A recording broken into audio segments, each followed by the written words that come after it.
ದಾಂಡೇಲಿ ಸಮಗ್ರ ಅಭಿವೃದ್ಧಿ ಹೋರಾಟ ಸಮಿತಿಯಿಂದ G+2 ಮನೆಗಳ ಬಗ್ಗೆ ಹಾಗೂ ಗೃಹ ಮಂಡಳಿಯ ನಿವೇಶನಗಳ ಬಗ್ಗೆ ಹೋರಾಟ ಪ್ರಾರಂಭಿಸಿದ್ವಿ. ಈ ಬರುವ ಲೋಕಸಭೆ ಚುನಾವಣೆ ಬಹಿಷ್ಕಾರಕ್ಕೆ ನಾವು ಜನವರಿಯಲ್ಲಿ ಮಾನ್ಯ ಜಿಲ್ಲಾಧಿಕಾರಿಗಳ ಮೂಲಕ ಚುನಾವಣಾ ಆಯುಕ್ತರಿಗೆ ಕಳಿಸಿದ್ವಿ. ಆದರೆ ದುರ್ದೈವದಿಂದ ಆ ಮೇಲಿನ ಮಟ್ಟದ ಅಧಿಕಾರಿಗಳು ಯಾರೂ ಈ ಸಮಸ್ಯೆ ಬಗ್ಗೆ ಚರ್ಚಿಸಲಿಕ್ಕೆ ಬಂದಿಲ್ಲ. ಅದೇ ಸಂದರ್ಭದಲ್ಲಿ ದಾಂಡೇಲಿಯ ತಹಸೀಲ್ದಾರರು ಮತ್ತು ಪೌರಾಯುಕ್ತರು ಶುಕ್ರವಾರ ದಿವಸ ನಮ್ಮ ಜೊತೆ ಚರ್ಚೆ ಮಾಡಿದರು. ಈ ಮನೆಗಳ ಸಮಸ್ಯೆ ನಾವು ಆದಷ್ಟು ಬೇಗನೆ ಪರಿಹಾರ ಮಾಡ್ತೇವೆ. ಈ ಚುನಾವಣೆಯಲ್ಲಿ ನಿಮ್ಮೆಲ್ಲ ಜನರಿಗೆ ಭಾಗವಹಿಸಲಿಕ್ಕೆ ತಿಳಿಸಬೇಕು ಅಂತೇಳಿ ಚರ್ಚೆ ಸುಮಾರಷ್ಟು ಆಗಿದೆ.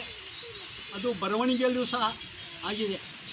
ಆ ಬರವಣಿಗೆಯಲ್ಲಿ ಕೊಡದೇ ಇರಲಿ, ನಮ್ಮ ಹೋರಾಟ ಸತತ ಇರ್ತದೆ.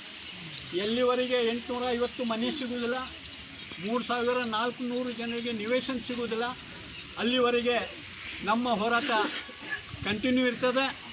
ಈ ಒಂದು ಚುನಾವಣೆ ಸಂದರ್ಭ ಇದು ಎಲ್ಲರಿಗೆ ಮತದಾನಕ್ಕೆ ಹಕ್ಕು ಸಿಗಲಿ ಅನ್ನೋ ಉದ್ದೇಶದಿಂದ ನಾವು ಇವತ್ತು ಚುನಾವಣಾ ಬಹಿಷ್ಕಾರವನ್ನು ಹಿಂದಕ್ಕೆ ಪಡೆದುಕೊಂಡು ಚುನಾವಣೆಯಲ್ಲಿ ನಾವೆಲ್ಲರೂ ಭಾಗವಹಿಸ್ತೇವೆ.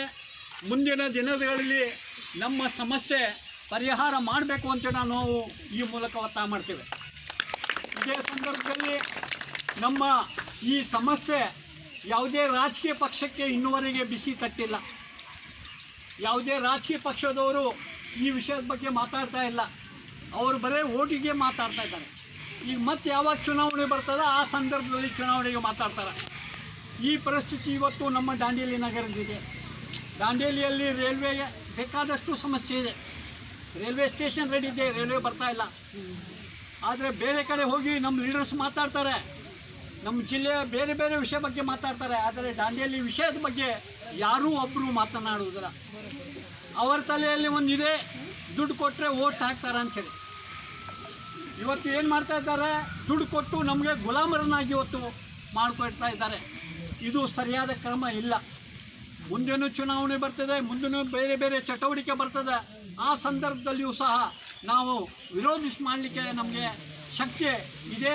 ವಿರೋಧಿಸ್ತೇವೆ, ಪ್ರತಿಭಟಿಸ್ತೇವೆ ಅಂತೇಳಿ ಈ ಮೂಲಕ ಹೇಳಲಿಕ್ಕೆ ಇಷ್ಟಪಡ್ತಾ ಇದ್ದೇನೆ. ಈ ಒಂದು ಯೋಜನೆ ಕಳೆದ 10 ವರ್ಷಕ್ಕಿಂತ ಹೆಚ್ಚಿಗೆ ಆಯಿತು. ಜನ ದುಡ್ಡು ತುಂಬಿದ್ದಾರೆ. ಈ ಜನರ ದುಡ್ಡಿನ ಬಗ್ಗೆ ಅವ್ರಿಗೆ ಏನು ಇದೆ ತೊಂದರೆ ಅಂತೇಳಿ ಒಟ್ಟುವರೆಗೂ ಯಾವುದೇ ರಾಜಕೀಯ ಪಕ್ಷದ ಮುಖಂಡರಿಗೆ ಅರಿವು ಆಗಲಿಲ್ಲ. ಇದನ್ನು ನಾವು ವಿಷಾದ ವ್ಯಕ್ತಪಡಿಸಿ ಈ ಒಂದು ಚುನಾವಣೆ ಕಾರ್ಯದಲ್ಲಿ ನಾವು ನಮ್ಮ ಮತದಾನದ ಹಕ್ಕನ್ನು ಚಲಾಯಿಸಿ ಮುಂದಿನ ದಿನಗಳಲ್ಲಿ ನಮಗೆ ಮನೆ ಸಿಗಲಿಲ್ಲ, ನಿವೇಶನ ಸಿಗಲಿಲ್ಲ ಅಂದರೆ ಮತ್ತೆ ಹೋರಾಟ ಮಾಡ್ತೇವೆ ಅಂತೇಳಿ ನಾನು ಈ ಮೂಲಕ ಹೇಳಲಿಕ್ಕೆ ಇಷ್ಟಪಡ್ತಾ ಇದ್ದೀನಿ.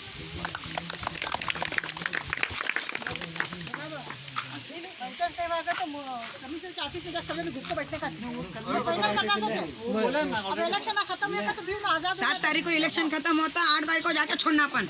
ऐसा नहीं, हम बात करके क्या करना पहले नहीं, अब करना जरूरी है, जल्दी होना। इलेक्शन खत्म हो जाते